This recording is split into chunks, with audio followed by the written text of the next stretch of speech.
How you doing, everybody? Austin here. Finally, and I do stress finally here with another video with Fintastic Freaks.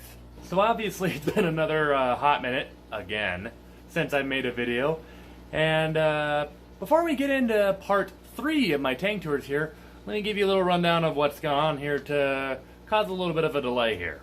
So one of the reasons, I just came back from vacation, and originally I was going to try to hurry up and get a video out there for you guys before that happened. However, I didn't want to make something that looked like it was rushed and such. That, and before the vacation, I wanted to make sure that all the tanks were up to speed with water changes and maintenance and what have you. Because, of course, we don't want any fish getting sick. But another one was because, perhaps you saw my Instagram post, but within this video, we had a hairy puffer.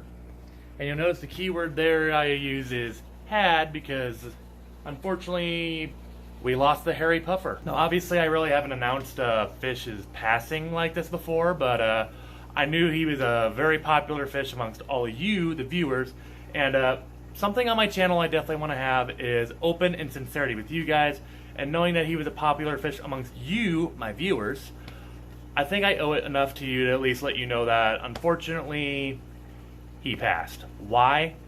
Unfortunately, I don't know. The night before, he was eating like normal, swimming like normal, acting like normal. Next morning I come down, he's on his back.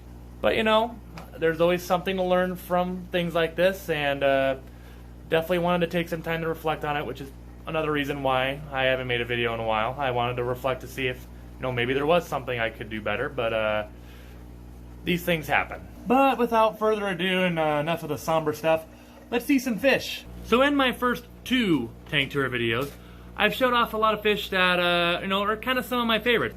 However, with partial thanks to my fiance, there's been another little bit of a soft spot with me in this fish hobby. Bettas, aka Siamese fighting fish. And this beauty right here is my platinum half moon betta, Phantom, who is the first of any of the bettas here in the fish room to be added to my Fintastic collection.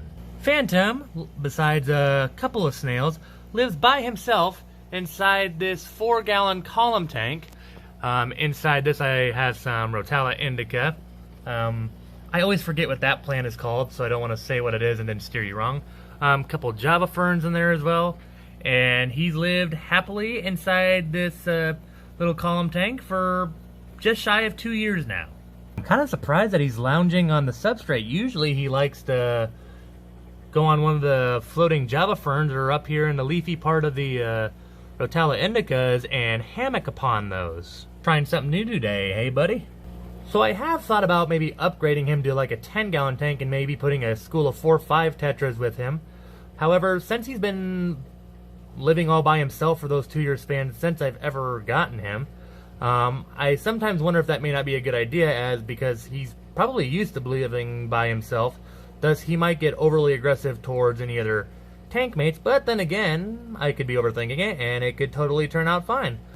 And not living too far away from Phantom's tank is Frozone, my white crown tail betta. Where's my super suit? Frozone here lives inside this 20-gallon tank, where as you can see we got some more Rotala indica, we got some corkscrew valve, some young Java ferns, and some Anubias, and more corkscrew valve and such over here. And as you can see, he's not alone, as we have Black Emperor tetra, couple of them in here. We also have a couple of glass bloodfin tetras. There's one of the guys right there. As you can see, their bodies are very transparent, and then they have a beautiful red fin there. Beyond popular belief of what some places might say, bettas can live with other fish. I've made another video about that. I'll go ahead and add a tag here in case you want to check out more of that. Unlike Phantom, Frozone is a much more active swimmer. He kind of likes to constantly explore and swim around, just like his little tetra tank mates inside this 20. Although occasionally he likes to hide in these barrels, or where he is right now. I call it playing peekaboo behind the Java ferns, like he is now. And here you go. Now he's moved on to his other favorite place. He loves hiding in these barrels and playing peekaboo, I guess, in here too. And to me, it's a shame that you can't mix male bettas together. Obviously, that's a big time no-no. as I really think the white crown-tail Frozone here would look really good with this next beta that I'm about to show you. And that is this guy. This is Raider. He is a black crown-tail beta, and as I said earlier, it's kind of a pity that you can't put two male betas together, as I think the white and the black crown-tails together, guess you could kind of call it a yin-yang tank there. He's not alone in his tank, Raider that is. He's got a copper molly in here with him, along with a school of blue tetras and ember tetras. And we got a little panda cory down here as well. Like Frozone, Raider is usually swimming all around, exploring, being active with his tank mates. Unlike Frozone though, he doesn't usually hide. He usually stays up here towards the front of the tank in this 20-gallon long which he's housed in.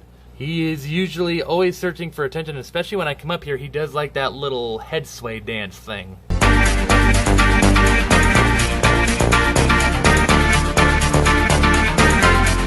Plant-wise, I recently put some young corkscrew valves in here, as well as some plain jungle val in here.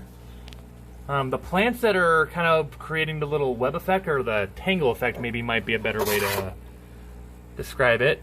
I'm not 100% what those are. I believe it's some sort of rotala, but I don't want to steer you wrong. That's an anubias right there. And then just some pieces of java fern there with some, I believe that's Taiwan moss. And this has been one of my favorite live planted tanks in the entire fish room, just because of just how the plants have really taken off in here. Just his black amongst all that green just really helps him pop out amongst the rest, although the tetras in there with him also look really, really good.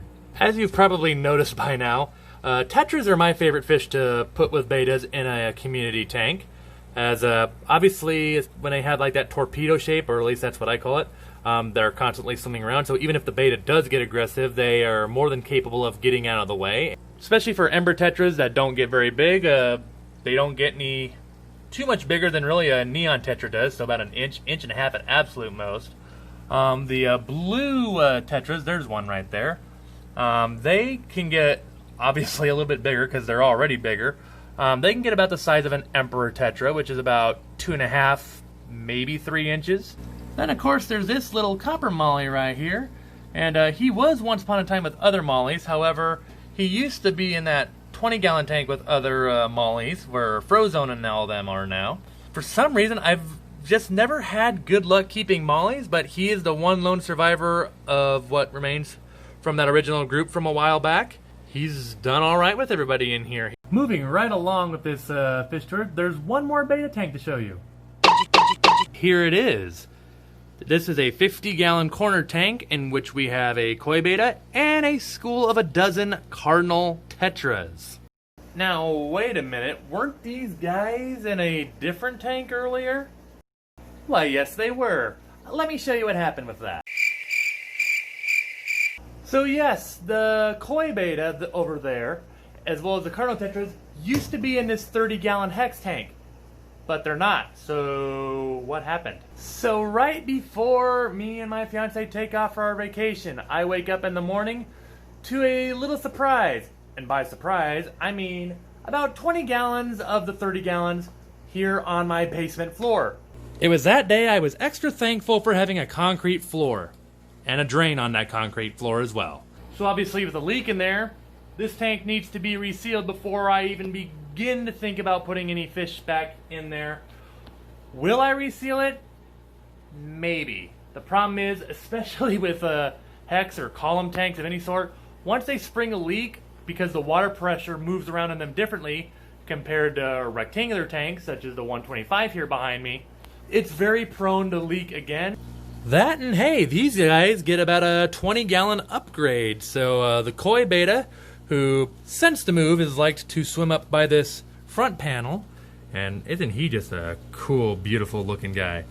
And his red and blue match the color of the cardinal tetras pretty well, which obviously is always a winner in a live planted tank if you ask me. Cardinal tetras are just easily the most striking tetra in my opinion. Which we still don't have a name for this little guy. If you got a name suggestion for the koi beta, go ahead and let me know what that would be in the comments below.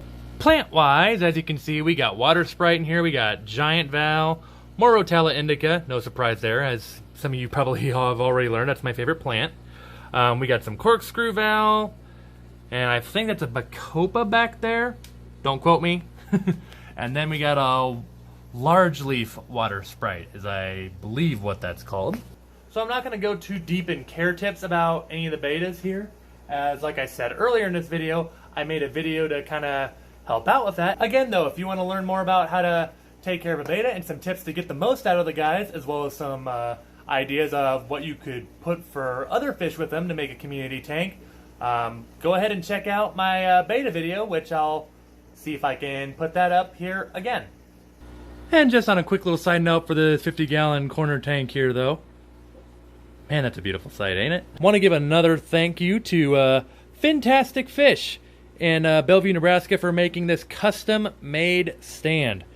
It looks amazing, does it not? Store owner there did an amazing job.